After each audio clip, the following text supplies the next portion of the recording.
this is my review of that time I got reincarnated as a slime.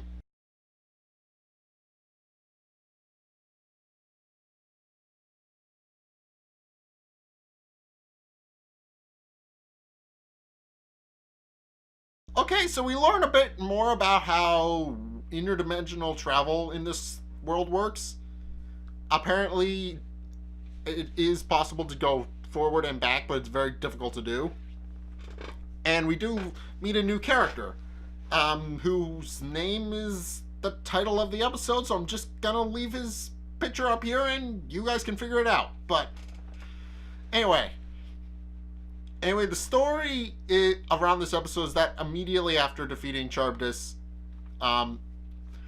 Rimuru begins to feel Shizu's regrets, and shortly after Milem leaves to go do her job and do her check-in with the other demon lords, lets the other leaders of the village know what he's doing and where he's going, and heads to the city of Ingrassa, or the kingdom of Ingrassa, one of the two.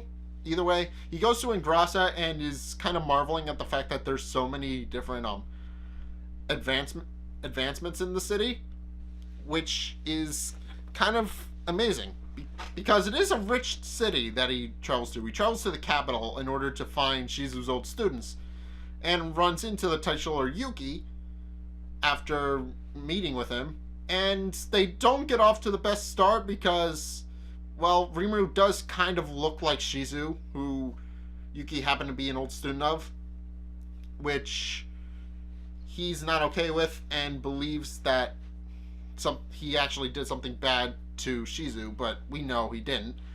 And after explaining everything and bonding over comics and manga and anime and all that, the two become fast friends, and after their whole proposal stuff, Rimuru is made the student's new teacher and is complete with a dorm room and little paycheck. So, it's kind of cool.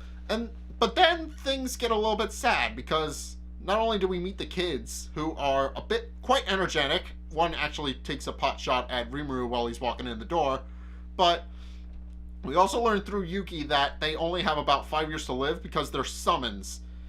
And summons only have a limited amount of time to live, and they're all under the age of 10 and are probably going to die around 15 or so.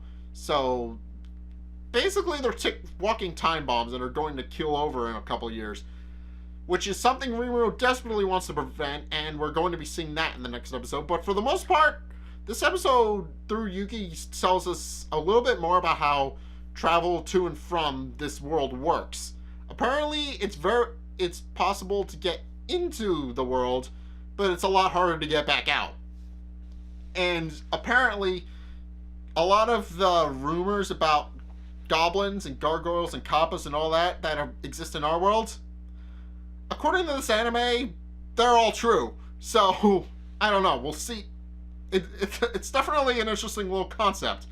It's basically the episode goes, hey, all those folk stories that you used to read and all that? Yeah, they all happened.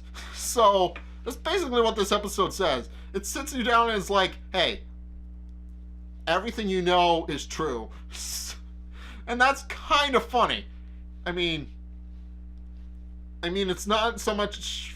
It's taken in a very serious tone, and in context, it's not supposed to be hilarious.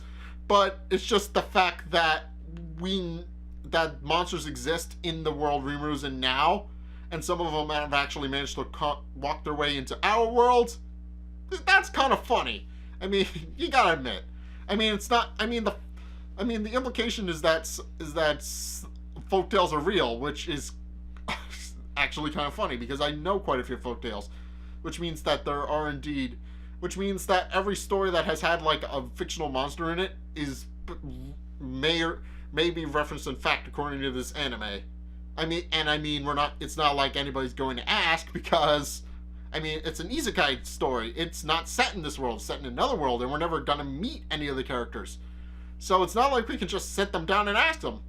So, that's kind of a little implication, and it's a little bit funny, and I like that. That's actually the main highlight of the episode, It's just that Yugi sets Rimuru down and is like, listen, buddy. Everything you know about folktales are true. And it's just, that's the funniest thing ever. I mean, I'm rambling a little bit about the fact that that's a joke they did in the episode. But, yeah, we mainly learn more about how the world works in this episode. And about how travel between the real world and this one works. So, I don't know. It's a little bit interesting to me to see that that is completely what they're going for. They wanted to explain how travel between worlds works, and they succeeded. So, if you guys have seen this episode of That Time I Got Reincarnated as a Slime, what'd you guys think? Let's get a discussion going in the comment section down below, or over on my Discord server, link in the description. Anyway, thank you guys so much for watching. If you did indeed enjoy, then be sure to hit that like and subscribe button. Also, be sure to follow me on Facebook and on Twitter in the description below. And also, check out my Patreon in the description below as well. It's only a couple bucks a month, so be sure to help fund me and help me fund future projects like this one. But anyway, thank you guys so much for watching, and until next time, I will see you guys in the next video. Peace!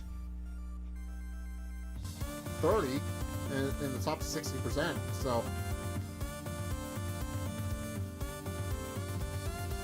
I mean... But yeah, I should mention there a bit of a caveat. You do need to have a Nintendo Switch Online profile to play this.